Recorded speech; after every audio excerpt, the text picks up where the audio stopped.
Hey, family and friends, welcome back to another episode of The Other Side with Todd Jones.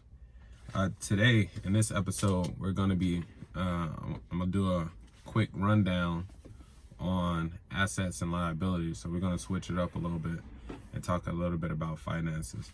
So when it comes to assets and liabilities, some of the challenges that we face is we don't know the difference between the two. And I just want to take this moment to kind of clarify just this basic understanding of what an asset and what a liability is. And so, really simple, an asset is something that makes you money, and a liability is something that takes your money. The reason why we struggle with this is because we're not necessarily raised to be aware of what our needs are and the difference between the two. So we make decisions based off what we want, not necessarily what we need. It's been a program of what we think we need, and then we say that we need it, but it's actually just something of a want. It's not a necessity. It's something that we just want. When it comes to assets and liabilities, I'll make an example of some assets and some liabilities and what we get confused. All right, so a house is considered an asset, but this right here is a very, very thin line to be skating on between the asset and the liability of a house. So, and a house could be an asset if it makes you money. It could be a liability if it doesn't, obviously. So if you buy a house and you rent it out, then now it's an asset. If you buy a house and you live in it, it could possibly be a liability. I mean, most people, they put value into their homes, but the thing is they're not getting that value right away. They have to wait until they sell it or they refinance it to get a bigger loan on it or something like that and use that money towards something else. A vehicle is also a thin line between being an asset and a liability. So the way that you use your vehicle will decipher what the difference is. So if you're just buying a car to get back and forth to work, I wouldn't necessarily say that that's a necessity, because in the city that we're in, our public transportation, it runs just fine. The reason why people don't like it is obviously because you have to encounter other people, or because you have to go off the public schedule. But having a vehicle, if you don't have a reliable vehicle, it could be a liability because you're constantly pouring money into this vehicle. If you do have a reliable vehicle and your objective is just to get from work to home to the grocery store or whatever it is, it can still be a liability if you're paying a car note on it, or if you're just leasing it for a certain amount of time. It could be an asset if, say for instance, you're buying this car to do car share services, Uber, Lyft, and stuff like that. Now your vehicle can become an asset because it makes you money. So just those two basic principles when it comes to buying a house, or owning a house or owning vehicles. It's a real thin line between the asset and liability. If you're getting a vehicle and then you want to put rims on it, you want to put the extra tint on it, this is not bringing your vehicle value, because the resale value actually goes down if you were to go to a dealership, because they don't care anything about you putting tint on the car or putting bigger rims on the car or whatever. Those are just aftermarket parts. The value is actually retained when you have the original parts that you've been taking care of. But the way that we're programmed with assets and liability, or just in general, is, like I said, we're not aware of what we need, and we're chasing after the wrong things. And so sometimes people say it's bad to be materialistic. It's not necessarily bad to be materialistic. It's what you are materialistic about. So it's chasing the right material and not the wrong material. So if you're chasing name brand fashions, that does not bring value to you. That does not make you money, because you're buying name brand items. I'm not saying that you can't buy name brand items, but thinking forward, how is it going to benefit me, or do I actually need this to live or to make money? So you may not necessarily need a $1,000 watch or $100 shirt or a $500 suit. So this is going based off, remember what I said, what you need. So does it feel good to have expensive things? Yes, it does. But also you have to live within your means. And so living within your means can ultimately get you towards those things to buy outside of your means, beyond your means. But you have to be disciplined in that moment. So the other thing is, we don't know what credit is and how to build credit. And credit cards can become a liability and not necessarily an asset. So the thing about credit cards is you're supposed to use it not to buy big purchases like a TV or something like that. It actually should be used to invest, because this is a line of credit that you're getting from a bank or whatever credit card company. It's a line for investment. So say for instance, if I have a $20,000 credit card limit and I want to buy this vehicle for $8,000 and I don't have the cash. Now, if I go to finance this vehicle from a bank and I have poor credit, then my APR may be, my annual percentage rate may be 20 to 24%. Now, say for instance, I have a credit card that the APR is 5%.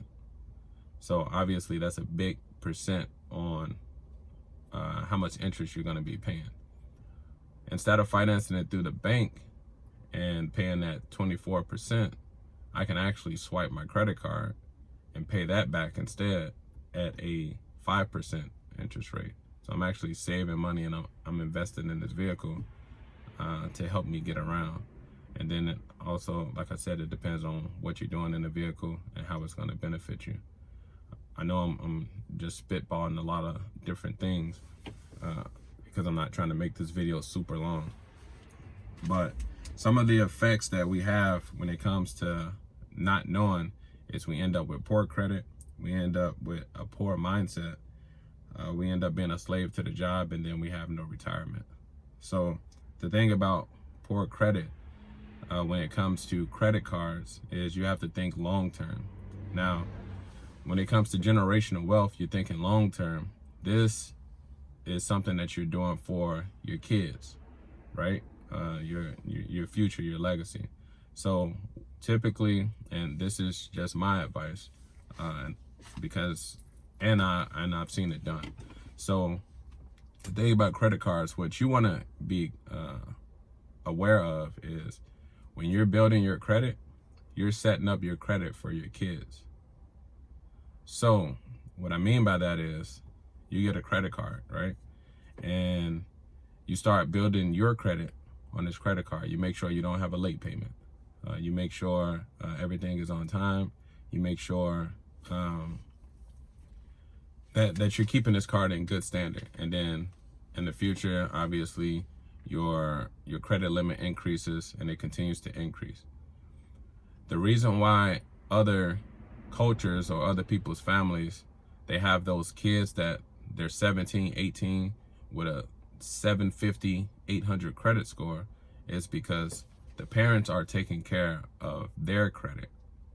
And so now when my daughter or my son turns 18, I make them an authorized user on my credit card, and now they inherit all of my credit history. And that's the reason why they end up with this high credit score. It's because they didn't build the credit, I built the credit, and then I extended the credit to them. You may not necessarily want to give them your credit card to be swiping up everything, but you're basically just putting them in a position to have better credit, or they can go to a car lot or something like that and get a vehicle, no money down. It's obviously best to put money down because the loan term is shorter. But the premise is we want to limit the amount that we're spending on interest. So when you have these high credit scores and we absorb this credit history, it puts us in a position to where we have to pay less over time for something that we want, like a house or a car. So that's just some basic stuff. So some of the stuff that we need to do is start planning long term, be disciplined when you are using your credit card, make sacrifices, and know that the difference between what I need and what I want. So with me, I don't go shopping often. I go shopping maybe once every 2 years, or at minimum, well, I would say at max, yeah, about once every 2 years, if not once a year. And that's for like maybe 2 pairs of pants or a pack of shirts or something like that. But that all depends on how you take care of your stuff, what's the occasion, and what's your line of work. So I don't necessarily have to buy clothes like that. So I don't have to go shopping like that for clothes. I do the same thing with my kids. If they don't need it, it's not a necessity, then I'm not taking them shopping. But obviously, if it's a new school year, they need new uniforms or new shoes or whatever, then that's what I buy. So, and I typically put my kids in schools where there's uniforms because they last longer, as opposed to them having to keep up with the rest of the kids when it comes to fashion and being the ostrich of the group because they're not wearing all of this name brand material. So it saves them the headache when it comes to trying to fit in, and then at the same time they can focus on what they're trying to do for the future. So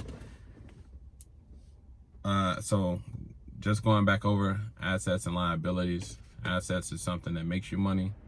Liability is something that takes your money. And we want to have more assets than we have liabilities. Because if you have more assets than you do liabilities, then that you have more money coming in than you're putting out. And that's when we talk about debt to income ratio. So we want to have more money coming in than we put out. That's how you live below your means. When you live above your means, you actually have more debt than you have income. And that's the reason why we have bad credit. It's because we're upside down in a lot of stuff. So we don't want to be upside down. We want to be up. Because with having those assets outweigh your liabilities, you actually don't have to work because you're making enough money to sustain and you're gaining a little extra. So to me, that's the life that I would want to live, is a life that I'm not a slave to having to go to a 9-to-5 job. I can buy houses or apartment buildings or invest in the market or something like that, and get all of this extra money to where I don't even have to do manual labor. If I own 5 buildings, I can hire a property manager to manage those buildings, and then I just collect the money, and that takes care of my house and everything that I'm doing, and then I have everybody else doing paying them to do stuff that I don't want to do. So that's the luxury that you have when you have that extra money, is you can pay people to do things that you don't necessarily want to do, or that you maybe don't understand how to do. So we need to be investing in assets. So things that make us money, whether it's shares in a business, stocks, real estate, even small businesses. But the objective is to have more assets than liabilities. But that was just the basic. I'll go further into detail in future episodes about how to invest your money, and what to cut back on when you're experiencing problems, and we'll go from there.